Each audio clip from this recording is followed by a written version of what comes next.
The shelves in the back, or the saw side of the outfeed table, are going to be 47¼ inches long, and they're going to be made out of plywood. And even though I added a set of shelf pin holes in the middle of the back panel, we want to do something to make sure those shelves don't sag. Also, since the outfeed table's going to be being moved around in my shop quite a bit, I'd like to have a lip on the front edge of the shelves so that nothing falls off. To accomplish this, I'm going to make some trim for the front edge of the plywood that'll serve as both a stiffener and as a lip. Now, the first step was easy. I just cut up some of my leftover pieces of walnut. I found 3 pieces 3/4 of an inch thick. I cut them to a little over 48 inches long and then ripped them to 1.5 inches wide. We'll trim them to the final length a little bit later. Okay, to make this trim piece for the edge of the shelves that will serve as a stiffener and a lip, basically what we're going to do is we're going to cut a rabbet in this trim piece that will fit over the edge of the plywood. Now, to do that, I'm going to make it in 2 cuts on the table saw. We're going to cut one side of the rabbet, then cut the other side away. To make the first cut, I've set the inside edge of this blade 3/8 of an inch from the fence, meaning that the thickness of the blade and everything else will be on the waist side of the cut. To set the height, which I want to be the same as the thickness of the plywood, is actually very easy. Just take 2 scraps of the same plywood that you're using for the shelves, put one down, put the other on top, and when the blade is just touching that top piece, the depth is correct. So let's make this cut.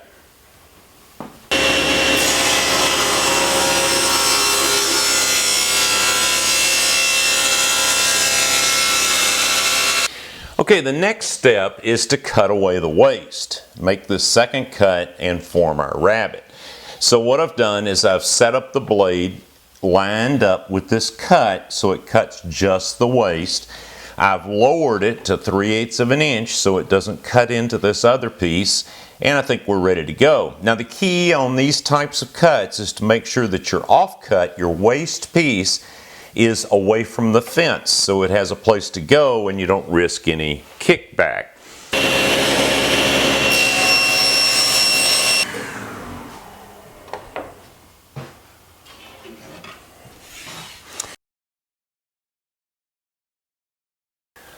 Well, you've certainly seen me cut plywood on the SawStop before. You don't really need to see that again, but just a couple of things here. First of all, the width of the shelves will be 6 1/8 because the trim piece is 3/8 of an inch thick, the part we left on the rabbet, which will make the total shelf width 6.5 inches.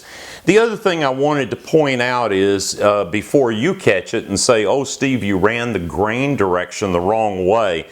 And from an appearance standpoint, that'll be correct. The grain is running this way, but I'm going to cut the shelves this way.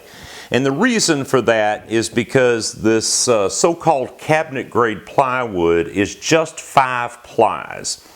And 3 of the plies run opposite from the face grain veneer plies. So that will give the shelf more strength even though it may not look conventional.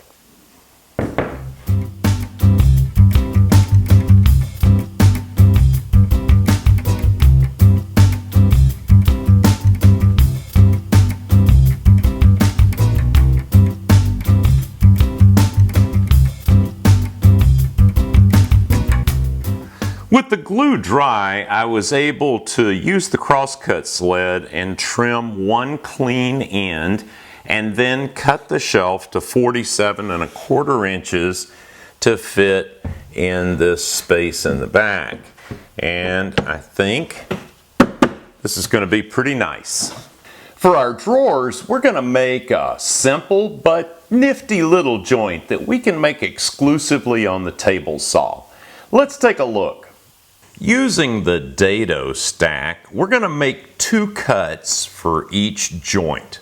One is a rabbet in the front and back pieces of the drawer boxes, and the other is a matching dado in the 2 side pieces for each box.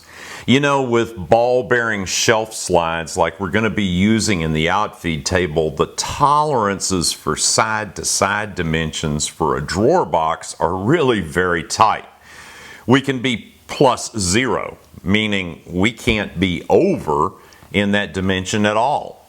And we can only be -1/32 of an inch in the overall width of the drawer box, or it just won't work.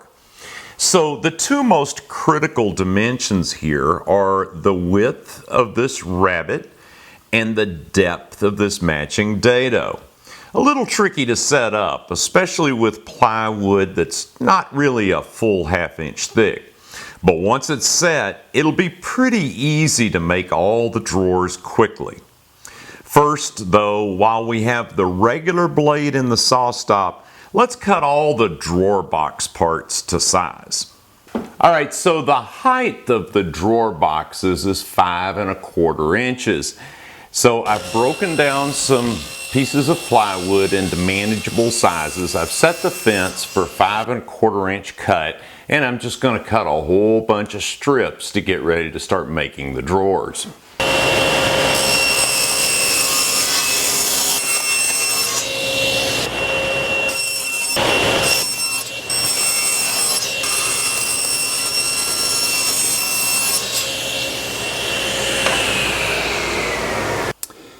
The critical part of this particular cut is actually twofold. This rabbet needs to be exactly 1/4 inch from the outside edge into the ledge. And the piece that's remaining, let's call it the tongue, needs to be exactly 1/4 inch thick. So after setting up the dado stack, which I set up for 1/4 inch thickness, which is just the 2 outside blades of the dado stack, I installed this sacrificial fence and started to adjust the fence location. I made a couple of test cuts until I got this dimension to exactly 1/4 inch. Then I went to work on the height of the blade so as to leave this 1/4 inch here. Now this is undersized 1/2 inch plywood, so the height of the blade is actually a little less than 1/4 inch, more like 7/32. Well, it took me a couple of test cuts, but I got it to where this thickness, tested with the micrometer, is exactly 1/4 inch. So I think we're pretty much ready to go. We're going to cut all the drawer fronts and the backs at the same time, and then we'll switch over and we'll start cutting the side pieces.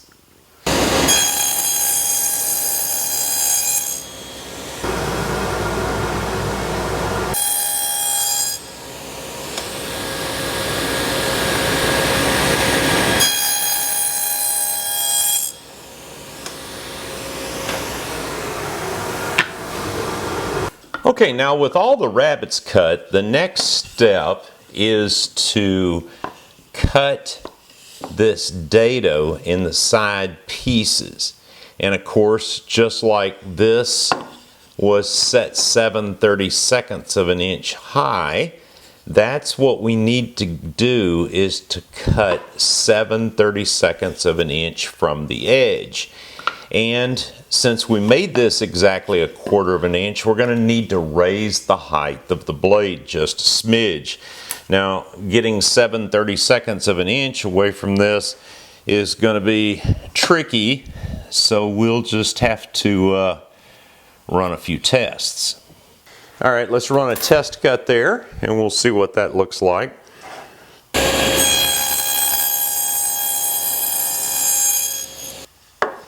Okay, the distance is pretty good, but I need to raise that blade up a little bit because I've got just a little bit of gap there. So I'm going to raise that blade up just a little tiny bit, and we'll make another test cut.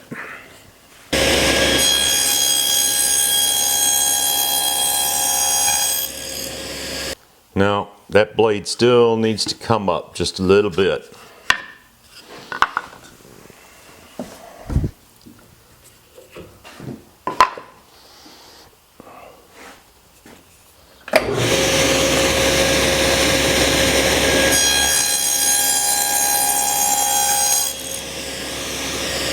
That's near about perfect. I think we've got it.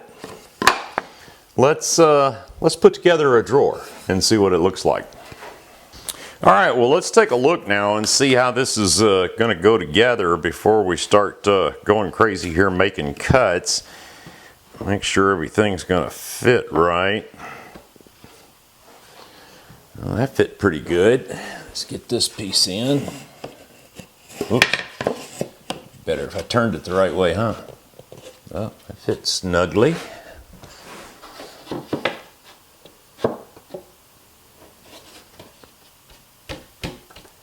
Get that one started. And there we go. That fits pretty good.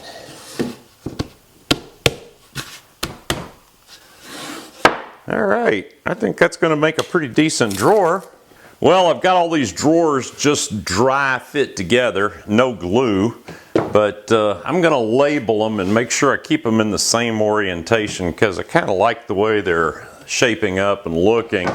This is a pretty big drawer here that's going to go on the bottom. It'll be great for a crosscut sled, but I'm going to need to find something pretty stiff, pretty heavy to go in the bottom of this to make the bottom of the drawer. I'm going to go take a look for that now and be back in just a few minutes. All right, I went out to my lumber storage area and I was able to scrounge enough leftover hardboard to cut the bottoms for these shelves. Now this happens to be 3/16 of an inch thick hardboard, and I've cut those to size. And here's how I got the size. I want to set this hardboard into grooves in the side of the drawer box that are 3/16 of an inch deep. So 3/16 inch on each side. If you double that, that's 3/8 of an inch. So all I did was take this dimension and add 3/8, and take this dimension and add 3/8, and it should fit just fine. So what we need to do now is we need to cut the grooves. I want to set the grooves about 1/8 of an inch from the bottom of the drawer side, and we're just going to make it with the regular saw blade to 2 passes. The first pass should cut it just right exactly at 1/8 of an inch, and then I'll just widen it a little bit with the second pass and we'll be good to go. And the last thing that I've done here is I've taken some chalk and I've marked some lines around here indicating the edge and side that the groove goes on, because now that the drawers are made, I sure wouldn't want to mess up and cut those grooves in the wrong place. So I think we're good to go. I just need to set the fence and the blade height and we'll start cutting those grooves. Okay, we just want to make sure that we put the grooves where I put this chalk line here, and we're going to run 1 pass and then we'll move the fence a little bit and widen the groove. Since I have this first setup here and I've cut the first groove, I'm going to go ahead and make some test boards that I can use getting the next cut set just right.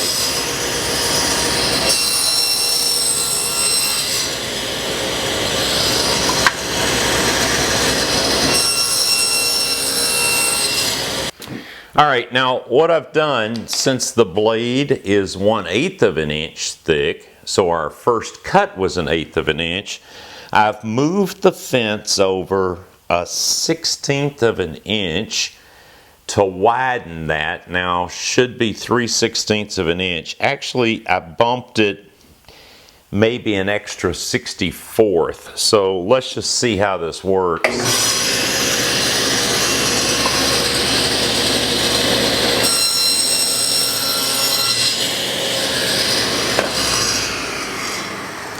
You can see all we did here was widen this groove, and we just need to see if it's going to fit.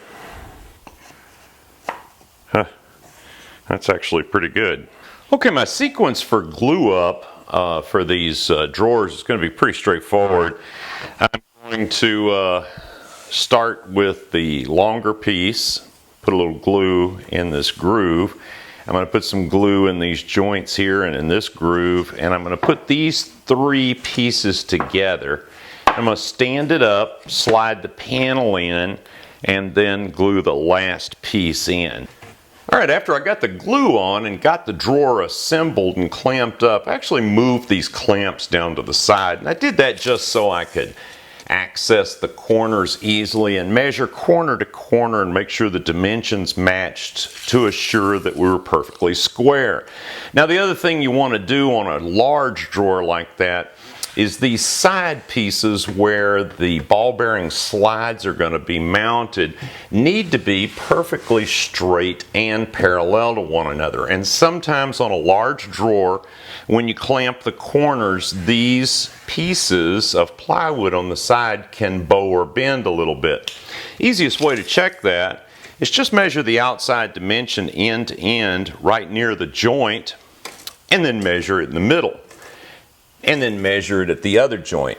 And as long as those dimensions all match, then your plywood has not bowed and the sides are parallel with one another. So we're good to go. I'm going to let this set up for a little bit and then we'll assemble the small drawers.